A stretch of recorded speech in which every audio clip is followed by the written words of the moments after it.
నన్ను ఏం మాట్లాడాలి తర్వాత మీడియా వారికి ఇక్కడ ఇచ్చేసిన అందరికీ నమస్కారం. Thank you so much darling, Bobby, Harish sir and Shiva. ఈ సినిమా స్టార్ట్ అయిన తర్వాత నుంచి అంటే వర్క్ చేసే కొద్దీ ఎంజాయ్ చేయడం స్టార్ట్ చేశాను. ఈ మొత్తం స్క్రిప్ట్ కానీ ఏదైనా. ఇందులో ఫస్ట్ థింగ్ నాకు బాగా నచ్చింది ఏంటంటే, మనం ఎంత రాసుకున్నా సరే ఎస్పెషల్లీ కామెడీ యాక్టర్స్ మీద డిపెండ్ అయి ఉంటుంది. సో ఇందులో వర్క్ చేసిన యాక్టర్స్ అందరూ వాళ్ళ మధ్య కెమిస్ట్రీ చాలా బాగా వర్కౌట్ అయింది. So thanks to all of them. వాళ్ళ ఆ కెమిస్ట్రీ అలా యాక్ట్ చేయకపోతే ఇంత కామెడీ వచ్చేది కాదు.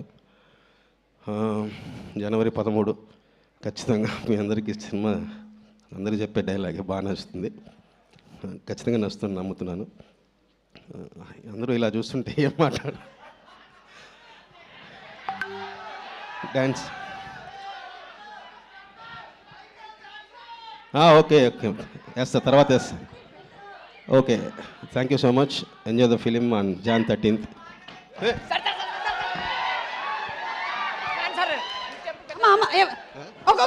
ఒక్క నిమిషం. ఎవరు సార్ ఒక్క స్టెప్ సార్ ప్లీజ్ సార్, ఒక్క స్టెప్. మీ డాన్స్ పెద్ద ఫ్యాన్ సార్ నేను. ఒక్కసారి వేసుకోండి సార్, వేసుకోండి. తమ్ముడు కాదు, ఎవరో సెట్ చేసిన అర్థం. సార్ ఒక స్టెప్ అంటే సార్